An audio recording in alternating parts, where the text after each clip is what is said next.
Bantu klik subscribe-nya guys, dukung dan support channel Islam ini. Banyak ilmu Islam yang bermanfaat buat Anda di video saya ini. Klik juga follow tanda tambah merah, dan klik ikuti-ikuti.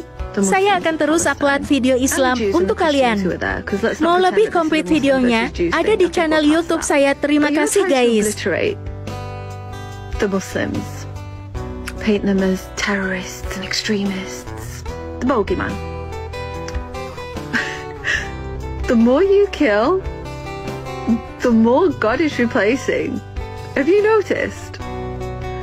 The amount of new Muslims who have been touched and inspired by the faith and the strength of the Palestinian people. They have guided them to the Quran. And these people are taking their shahada. God is not unaware of what you do, Bani Israel. So carry on, because guess what? The rest of the world is not unaware of what you do either. You've lost control of the narrative. Jadi dulu waktu kecil gue pernah nanya ke ibu bapak gue, Mah, Pah, kenapa sih di Indonesia itu kebanyakan orang Islamnya gitu? Jawaban bapak sama ibu gue langsung bilang gini, kalau nggak mayoritas Islam di Indonesia, kita bakalan udah habis orang Islamnya sendiri. Karena kata ibu bapak gue waktu kecil, Islam itu kalau jadi mayoritas semuanya aman dan semuanya terkendali. Tapi kalau kamu jadi minoritas Islam di negeri yang di mayoritas non-Muslim, kamu bakalan habis. Contohnya adalah Myanmar.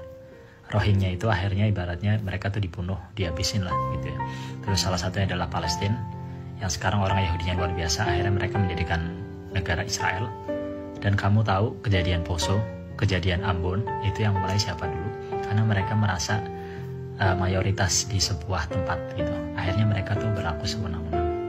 Terus gimana dong kalau gereja yang dibom gitu? Terus gimana dong tentang peribadatan yang dilarang? Kan padang konternya begitu kan. Jadi gue bisa jelasin kalau misalnya ada penolakan tentang gereja atau bukan penolakan tempat ibadah, itu bukan dari pemerintah sendiri. Itu berasal dari oknum atau personal seorang muslim, tapi bukan dari Islam ya. Dan lu tahu ketika gereja ditutup atau mungkin tempat ibadah dibubarkan, itu yang paling protes keras siapa? Muslim-muslim itu sendiri gitu loh. Karena memang muslim ini yang menyadari itu bukan representasi dari Islam gitu. Jadi justru orang-orang muslim yang membela para minoritas. Tapi kamu kalau lihat di barat itu enggak. Contoh di Perancis, itu pemerintahnya gitu. Pemerintahnya sama rakyatnya, mereka membuat undang-undang kayak contoh tidak memakai jilbab gitu. Jadi tersistem sama pemerintah, bedanya seperti itu. Tapi kalau di Indonesia itu cuma orang-orang dan itu segelintir sedikit banget gitu. Nggak mewakili dari 270 juta orang muslim yang ada di Indonesia. Terus contoh di Cina ya, Cina itu kan memberikan kayak camp gitu kan, atau pendidikan kepada muslim Uyghur lah gitu. Jadi di sana tuh orang-orang muslim akhirnya mereka takut gitu, mereka tuh nggak bebas. Tapi kamu lihat di Indonesia bahkan ada orang ibaratnya dia tuh bikin kayak misa, nggak tahu ya misa atau apa ibadah itu di komplek nyanyi. Mereka tuh biasa aja gitu, mereka aman-aman aja, terkendali aja gitu. Dan kasusnya pun banding berapa ribu gitu, ibaratnya gereja yang dibangun sama gereja yang dihancurin itu nggak separah di luar negeri gitu.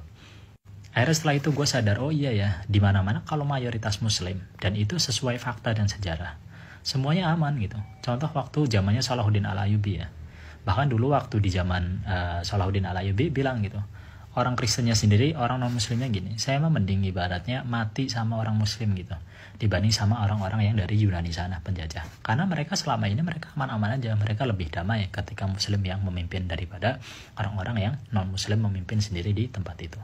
Dan lu bisa lihat fenomena itu pernah terjadi di Ambon, di Poso, di Papua.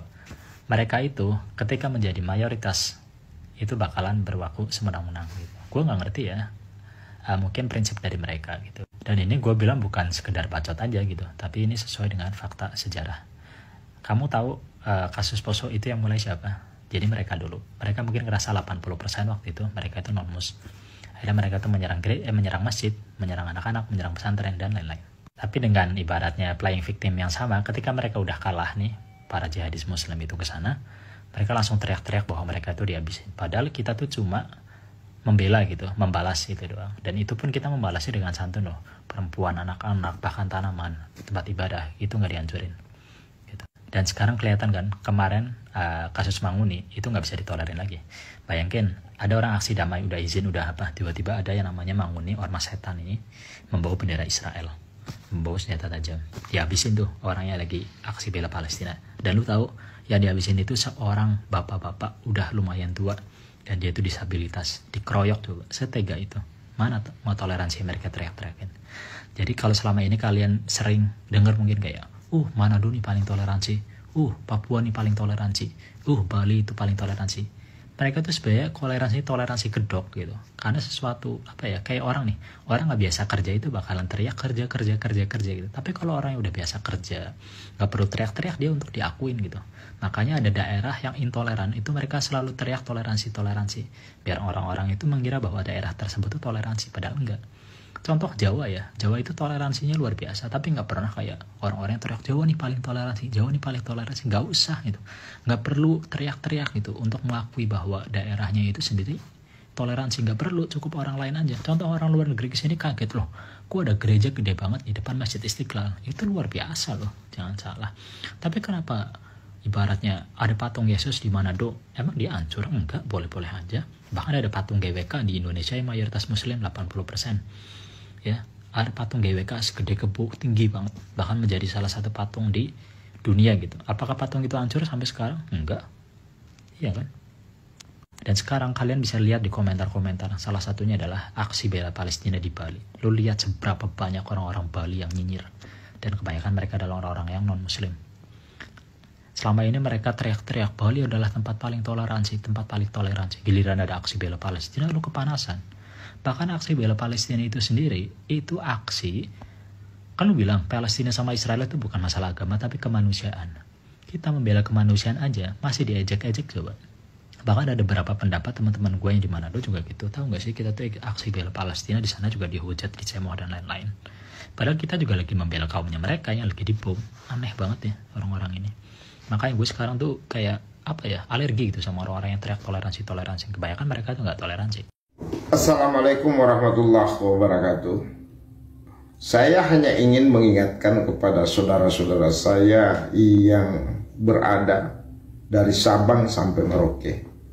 Saya ingin ingatkan bahwa kejadian yang terjadi di Palestina, serangan Zionis terhadap Palestina, serangan Zionis terhadap masyarakat sipil, ini adalah bagian daripada genocide, ya kan?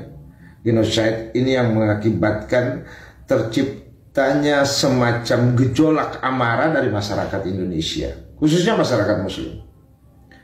Nah, kejadian yang terjadi di Manado, khususnya di Bitung itu, justru akan menciptakan sebuah gejolak yang sangat besar, kemarahan yang sangat besar dari pihak Muslim. Kenapa tidak? Karena di situ ada bendera Israel dan kemudian melakukan pencegahan terhadap aksi damai yang dilakukan oleh masyarakat Muslim untuk membantu masyarakat Muslim yang ada di Palestina, mengumpulkan donasi untuk membantu saudara-saudara kita yang ada di Palestina. Nah, ini akan menciptakan sebuah kemarahan sangat besar dari masyarakat Muslim. Nah, makanya tidak heran ketika mulai dari Sabang sampai Merauke itu menyorot kondisi dan keadaan yang terjadi di Bitung. Termasuk saya sebagai pribadi Muslim ini melihat, dan ini sangat berbahaya, dan ini akan menciptakan sebuah gejolak jihad yang sangat luar biasa dari masyarakat Muslim dari Sabang sampai Merauke, dan ini sangat berbahaya. Jadi pesan saya terhadap para penegak hukum, adili sebaik-baiknya, tegakkan hukum sebaik-baiknya, agar supaya setiap pelaku yang melakukan sebuah tindakan kriminal terhadap orang lain itu betul-betul dihukum. Karena jangan sampai ini akan menciptakan kemarahan yang tadi ini, di mana kemarahan masyarakat Muslim itu terhadap perlakuan yang dilakukan oleh Zionis kemudian berubah menjadi kekuatan jihad yang ada di Indonesia dan mengarah semua ke sana. Hati-hati. Jadi ini pesan saya kepada seluruh kaum muslimin, seluruh teman-teman, para mujahidin. Ya, lihat kondisinya seperti apa. Kalau memang ini harus turun, ya apa boleh buat, turun. Insya Allah al-jihadu fi sabilillah. Tapi